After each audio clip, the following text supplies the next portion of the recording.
हाँ तो मेरे प्यारे बच्चों, साइंस एजुकेशन पॉइंट में आपका स्वागत है। आज हम लेके आए हैं 11th क्लास की केमिस्ट्री। कौन सी क्लास? 11th, 11वीं क्लास। अब 11वीं क्लास में यूनिट नंबर 2, कौन सी? दूसरी यूनिट। और दूसरी यूनिट का नाम होता है परमाणु संरचना। क्या होता है? परमाणु की संरचना। परमाणु की संरचना। परमाणु की संरचना। अब परमाणु की संरचना को हम पढ़ेंगे, अंग्रेजी में कहते हैं इसे स्ट्रक्चर ऑफ एटम। क्या? Structure of atom. इसकी एक वीडियो पहले हम दे चुके हैं आपको। आज दूसरी वीडियो लेके आए हैं और दूसरी वीडियो में पढ़ाएंगे एक तो परमाणु क्रमांक। क्या पढ़ाएंगे? परमाणु क्रमांक क्या होता है। दूसरा परमाणु भार या द्रव्यमान संख्या, ये भी टॉपिक हम पढ़ाने वाले हैं। और समस्थानिक कौन से होते हैं वो भी हम पढ़ाने वाले हैं। समभारिक को भी हम पढ़ाने वाले हैं। और तरंग दैर्ध्य, तरंग दैर्ध्य के बारे में भी आज पढ़ाने वाले हैं। और एक आवृत्ति, क्या? आवृत्ति को भी हम पढ़ाएंगे। और आवृत्ति के बाद क्या पढ़ाएंगे? वेग पढ़ाएंगे। क्या पढ़ाएंगे? वेग। और वेग के बाद आज आयाम भी पढ़ाएंगे और आज आवर्त काल को भी हम पढ़ाने वाले हैं। तो आज कुल कितने टॉपिक पढ़ाएंगे? 9 टॉपिक। छोटे छोटे टॉपिक हैं, वेरी सिंपल, बिना रटे आपको याद हो जाएंगे। केवल और केवल आप समझ लीजिए बस। तो कॉपी पेन लेकर के बैठें, लिखें, समझें और पढ़ें, आपको याद हो जाएगा, ये मेरी गारंटी है। 11th क्लास में ये चीज बहुत इंपॉर्टेंट होती है, पेपर में अक्सर करके पूछे जाते रहते हैं। आज कुछ नया सीखने को भी मिलेगा। देखिए, तो टॉपिक लेके चल रहे हैं हम अपना पहला, परमाणु क्रमांक। कौन सा? परमाणु क्रमांक। क्या होता है परमाणु क्रमांक? क्या है? किसी तत्व के परमाणु पर, क्या? किसी तत्व के परमाणु पर धनात्मक नाभिकीय आवेश, क्या? धनात्मक नाभिकीय आवेश इकाइयां। लेकिन तत्व कौन सा होना चाहिए? उदासीन। इकाइयों की संख्या उस तत्व का क्या कहलाती है? परमाणु क्रमांक कहलाती है। क्या कहलाती है? परमाणु क्रमांक। इसे कैपिटल जेड से प्रदर्शित करते हैं। किससे प्रदर्शित करते हैं हम? कैपिटल जेड से। देखिए, जैसे मान लीजिए कोई एक तत्व है Na, सोडियम। परमाणु क्रमांक को नीचे लिखेंगे और परमाणु भार को ऊपर लिखेंगे। तो ये हमारा परमाणु क्रमांक है। लिखा क्या है? किसी तत्व के परमाणु पर धनात्मक नाभिकीय आवेश इकाइयों की संख्या, उसका क्या कहलाती है? परमाणु क्रमांक कहलाती है। अब परमाणु क्रमांक को ज्ञात कैसे करते हैं? उसका सूत्र है, तो परमाणु क्रमांक बराबर, क्या? परमाणु क्रमांक बराबर परमाणु के नाभिक पर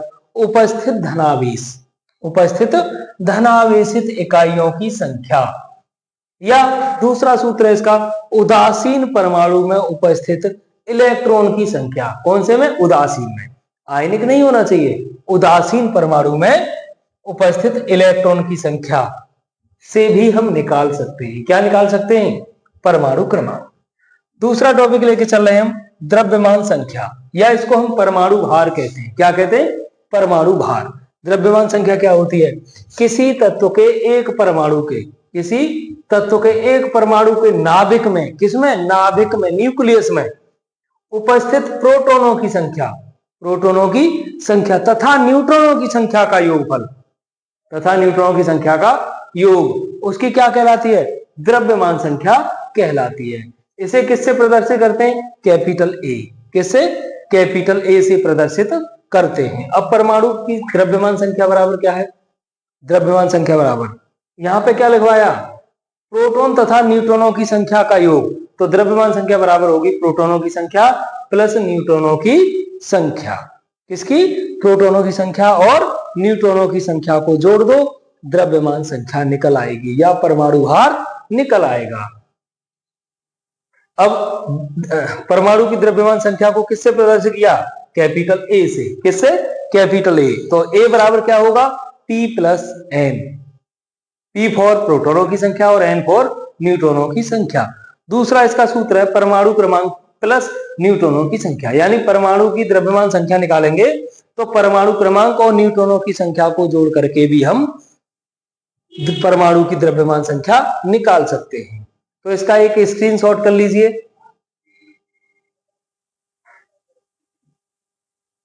चलो आगे बढ़ते हैं। आगे पढ़ने वाले हैं समस्थानिक। समस्थानिक कौन से होते हैं? समस्थानिक वे तत्व जिनके परमाणु क्रमांक समान हो। क्या हो? परमाणु क्रमांक समान हो परंतु द्रव्यमान संख्या उनकी भिन्न भिन्न हो। क्या कहलाएंगे? समस्थानिक कहलाएंगे। जिनके परमाणु क्रमांक समान परंतु द्रव्यमान संख्याएं भिन्न भिन्न हो, अलग अलग हो, क्या कहलाते हैं? समस्थानिक। अब निकालेंगे कैसे? देखो, जब हाइड्रोजन के 3 समस्थानिक है, क्या 1s1, 1s2, 1s3, तो इसका परमाणु क्रमांक कितना है? 1। कितना है? 1। अब परमाणु भार ऊपर दे रखा है, वो भी 1 है। इलेक्ट्रॉनों की संख्या, यानी जितना परमाणु क्रमांक है उतनी ही इलेक्ट्रॉन होंगे, तो 1। अब क्या पूछा? प्रोटॉनों की संख्या, तो प्रोटॉन की संख्या कितनी होगी? जितने इलेक्ट्रॉन उतने ही प्रोटॉन। अब न्यूट्रॉन कितने होंगे? न्यूट्रॉन होगा इसमें 0, क्योंकि द्रव्यमान संख्या में से परमाणु क्रमांक को घटा दो, क्या बचेगा? 0। तो न्यूट्रॉनों की संख्या इसमें 0 होगी। अब दूसरा आ जाइए, हाइड्रोजन का समस्थानिक, इसमें भी परमाणु क्रमांक 1 है। कितना है? 1। अच्छा, परमाणु भार 2 दे रखा है। कितना है? 2। इलेक्ट्रॉनों की संख्या, जितना परमाणु क्रमांक उतनी इलेक्ट्रॉनों की संख्या, तो ये भी 1 आ जाएगी। प्रोटॉन की संख्या, जितने इलेक्ट्रॉन है उतने ही प्रोटॉन, ये भी 1। अब न्यूट्रॉन कैसे निकालेंगे? द्रव्यमान संख्या में से परमाणु क्रमांक को घटा देंगे, तो द्रव्यमान संख्या कितनी है? 2 में से 1 गया तो 1 बचा। अगला 1h3, इसका परमाणु क्रमांक कितना आएगा? 1, क्योंकि परमाणु क्रमांक तो समान होंगे। किसमें? समस्थानिक में। और परमाणु भार 3 है। इलेक्ट्रॉनों की संख्या, जितना परमाणु क्रमांक है उतनी ही इलेक्ट्रॉनों की संख्या होगी, तो ये इसका भी 1। प्रोटॉन कितने होंगे? प्रोटॉन भी इलेक्ट्रॉन के बराबर होंगे, 1 होगा। अच्छा, उसके बाद क्या है? न्यूट्रॉन कैसे निकालेंगे? द्रव्यमान संख्या में से परमाणु क्रमांक को घटा दो, तो 3 में से 1 गया तो कितने बचे? 2। कितने बचे? 2। परमाणु क्रमांक हमारा निकल के आ गया। अब उसके बाद क्या रह गया हमारा? अगला निकालेंगे क्लोरीन। भाई, क्लोरीन भी 2 समस्थानिक व्यक्त करता है। क्लोरीन कैसे निकलेगा? परमाणु क्रमांक 17। कितना? 17। परमाणु भार है 35, और परमाणु भार के बाद इलेक्ट्रॉनों की संख्या कितनी आएगी? जितना परमाणु क्रमांक है उतना, 17। अब उसके बाद प्रोटॉनों की संख्या भी 17, और न्यूट्रॉन की संख्या निकालेंगे तो 35 में से 17 घटा दो, कितने बचे? 18। ठीक ऐसे ही अगला देखो, परमाणु क्रमांक इसका भी 17, और परमाणु भार कितना है? 37, और इलेक्ट्रॉन की संख्या, जितना परमाणु क्रमांक उतने ही प्रोटॉन की संख्या, जितने इलेक्ट्रॉन निकल के आ रहे हैं, तो इलेक्ट्रॉन कितने? 17, तो प्रोटॉन की संख्या भी 17 होगी। अब न्यूट्रॉनों की संख्या, 37 में से 17 घटा दो। क्या करें? 37 में से 17 घटा दो, तो कितने बचे? 20। तो इस प्रकार से हम समस्थानिकों को निकाल सकते हैं। आप जितने भी समस्थानिक दे रखे हैं उनमें उनका परमाणु क्रमांक, इलेक्ट्रॉनों की संख्या, प्रोटॉन की संख्या और न्यूट्रॉनों की संख्या को आसानी से निकाल सकते हैं। ये हमारा बहुत ही सरल तरीका है। तो इसका भी एक प्यारा सा स्क्रीनशॉट कर लीजिए।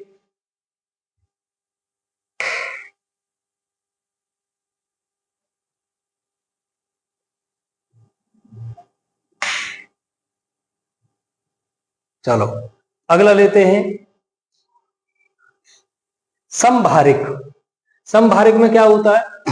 वे तत्व जिनके परमाणु भार समान होते हैं, वे तत्व जिनके परमाणु भार समान होते हैं परंतु परमाणु क्रमांक अलग अलग होते हैं, एक दूसरे के समभारिक कहलाते हैं। क्या कहलाते हैं? समभारिक कहलाते हैं। जैसे अब देखो, ये है आर्गन 18, आर्गन 40। परमाणु क्रमांक कितना? 18। परमाणु भार 40। कितना? 40। अब प्रोटॉन की संख्या कितनी होगी? जितना परमाणु क्रमांक है उतनी। तो परमाणु क्रमांक कितना है? 18। तो प्रोटॉन की संख्या भी 18। इलेक्ट्रॉन कितने होंगे? इलेक्ट्रॉन भी हमारे 18 ही होंगे, क्योंकि जितने प्रोटॉन उतने ही इलेक्ट्रॉन। अब न्यूट्रॉन की बात की जाए तो 40 में से 18 घटा दीजिए। 40 में से कितने कम कर दें? 18 को कम कर दो। तो 40 में से 18 कम किए, कितने निकल के आए? 22। कितने निकल के आए? 22। तो हमारे न्यूट्रॉनों की संख्या निकल के आ गई। अगला तत्व देखिए क्या है? कैल्शियम। कैल्शियम का परमाणु क्रमांक 20। कितना है? 20। परमाणु भार 40। अब परमाणु क्रमांक देखो 20, परमाणु भार कितना है? 40। देखो दोनों के परमाणु भार समान है, 40-40 है। इसका अर्थ क्या है? कि दोनों एक दूसरे के समभारिक हैं, क्योंकि परमाणु भार समान है। अब प्रोटॉनों की संख्या, जितना परमाणु क्रमांक उतना प्रोटॉन, तो 20 निकल के आ गया। अब इलेक्ट्रॉन की बात की जाए तो इलेक्ट्रॉन कितने होंगे? जितने प्रोटॉन उतने ही इलेक्ट्रॉन होंगे। अब न्यूट्रॉनों की संख्या, 40 में से 20 को घटा दो, यानी परमाणु भार में से परमाणु क्रमांक कम कर दो, तो कितना बचा? 20। हमारी न्यूट्रॉनों की संख्या निकल आई। ऐसे ही अगला है हमारा नाइट्रोजन। नाइट्रोजन और कार्बन दोनों एक दूसरे के समभारिक हैं। नाइट्रोजन का परमाणु क्रमांक कितना है? 7। परमाणु भार कितना है? 14। प्रोटॉनों की संख्या, जितना परमाणु क्रमांक उतने ही प्रोटॉन, तो 7 निकल के आए। इलेक्ट्रॉनों की संख्या, जितने प्रोटॉन की संख्या उतनी ही इलेक्ट्रॉन होते हैं, तो कितने हुए? ये भी 7 हुए। अब न्यूट्रॉनों की संख्या कितनी होगी? 14 में से 7 को घटा दीजिए, कितनी निकल के आई? 7। तो इस प्रकार से न्यूट्रॉनों की संख्या निकल आई। अगला संभारक है कार्बन का। कौन सा? कार्बन। तो परमाणु क्रमांक इसका कितना है? 6। अब परमाणु भार की बात करें तो 14, क्योंकि इसमें परमाणु भार समान होते हैं। प्रोटॉनों की संख्या, जितना परमाणु क्रमांक उतने प्रोटॉन, कितने? 6। अब उसके बाद इलेक्ट्रॉन, इलेक्ट्रॉन कितने होंगे? 6 होंगे, क्योंकि प्रोटॉनों की संख्या 6 है। न्यूट्रॉन की संख्या, 14 में से 6 को घटा दो। 14 में से 6 को घटाएंगे तो कितने बचे? 8। तो इस प्रकार से न्यूट्रॉनों की संख्या हमारी निकल के आ गई। तो इस प्रकार हम संभारिक को भी ज्ञात कर सकते हैं। तो समस्थानिक और संभारिक, उम्मीद करता हूं आपकी समझ में आ गए होंगे अच्छी प्रकार से। तो ठीक है, इसका भी एक प्यारा सा स्क्रीनशॉट कर लीजिए। चलो अगला लेते हैं तरंग दैर्ध्य। क्या लेते हैं? तरंग दैर्ध्य। तरंग दैर्ध्य क्या होती है? दो क्रमिक शिखर बिंदुओं, दो क्रमिक शिखर यानी ऊपर की ओर, और अथवा निम्नतर बिंदुओं। कौन सा? निम्नतर। ये शिखर हो गए ऊपर की ओर, निम्नतर नीचे की ओर। बिंदुओं के मध्य की दूरी को, मध्य यानी बीच की दूरी को क्या कहते हैं? हम तरंग दैर्ध्य कहते हैं। क्या कहते हैं? तरंग दैर्ध्य।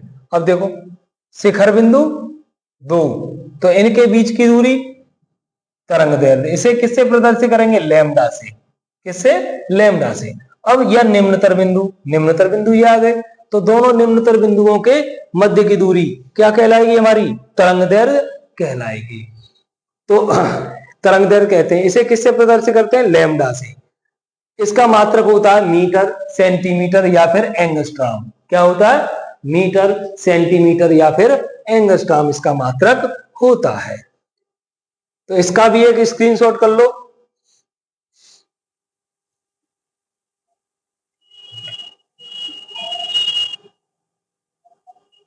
अगला लेके चलते हैं आवृत्ति। क्या है? आवृत्ति क्या होती है? एक सेकंड में एक निश्चित बिंदु से, एक सेकंड में एक निश्चित बिंदु से जितनी संख्या में तरंग आगे बढ़ती है, क्या करती है? तरंग आगे बढ़ती है, वह संख्या तरंग की आवृत्ति कहलाती है। इसे किससे प्रदर्शित करते हैं? न्यू से। किससे? न्यू से व्यक्त करते हैं इसको। ठीक। अगला है वेग हमारा। क्या है? वेग, वेलोसिटी। वेग क्या होता है? किसी तरंग द्वारा, क्योंकि तरंग का ही वेग निकाल रहे हैं, तो किसी तरंग द्वारा एक सेकंड में तय की गई दूरी, किसी तरंग द्वारा एक सेकंड में तय की गई दूरी की गई दूरी को क्या कहते हैं? वेग कहते हैं। अब तरंग तथा उसकी आवृत्ति का गुणनफल भी वेग कहलाता है। तरंग और आवृत्ति दोनों का गुणनफल भी वेग कहलाता है। इसे कैपिटल सी से व्यक्त करते हैं। किससे? सी से व्यक्त करते हैं। तो तरंग वेग बराबर क्या होगा? आवृत्ति गुणा तरंग दैर्ध्य, या तरंग वेग को हमने सी से प्रदर्शित किया तो सी बराबर न्यू इंटू लैम्डा। ठीक, अगला लेके चल रहे हैं हम आयाम। क्या होता है? आयाम। आयाम क्या है? तरंग की लंबवत दिशा में, किसमें? तरंग की लंबवत दिशा में निकटतम शिखर बिंदु, लंबवत दिशा में क्या? निकटतम शिखर बिंदु ऊपर की ओर की दूरी को क्या कहते हैं? आयाम कहते हैं। क्या कहते हैं? आयाम। इसे स्मॉल ए से प्रदर्शित करते हैं। जैसे मान लीजिए कोई एक तरंग है, इस प्रकार से है, तो इसके मध्य की जो दूरी होगी ये वाली बीच की, इसे क्या कहेंगे हम? आयाम कहेंगे। क्या कहेंगे? आयाम।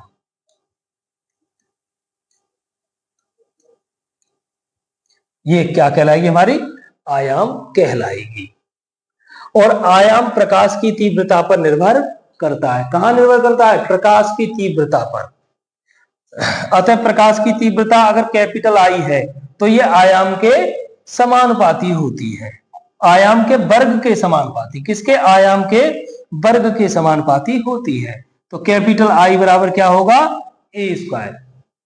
ए क्या है? हमारा आयाम है। क्या है? आयाम। तो आयाम के वर्ग के समानुपाती होती है। क्या होती है? आयाम।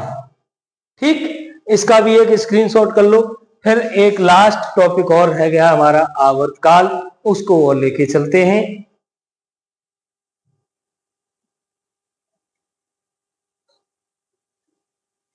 अगला आवर्तकाल क्या होता है? किसी तरंग द्वारा, किसके द्वारा? किसी तरंग द्वारा एक दोलन को पूर्ण करने में लगा समय। एक दोलन को पूर्ण करने में लगा समय। मान लीजिए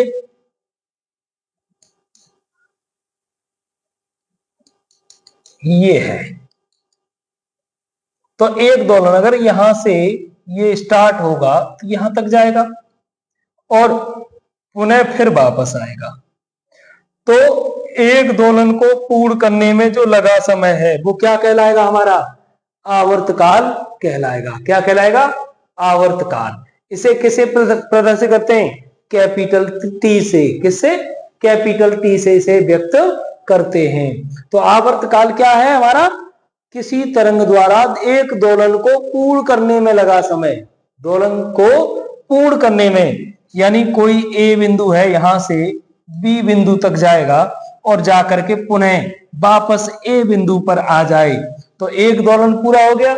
यानी जिस स्थान से जा रहा है और यदि उसी स्थान पर वापस आ रहा है तो एक दोलन होगा। क्या होगा? एक दोलन। तो एक दोलन को पूर्ण करने में लगा समय क्या कहलाएगा? आवर्तकाल कहलाएगा। तो आज के लिए इतना ही। अगले टॉपिक में लेके आएंगे हम क्वांटम संख्याएं। क्या लेके आएंगे? क्वांटम संख्याएं। तो हमारे साथ बने रहिए। हम 11th क्लास की केमिस्ट्री बेहतर से बेहतरीन कराने का प्रयास करेंगे। आप सभी का बहुत बहुत स्वागत है। बहुत बहुत बधाई। धन्यवाद।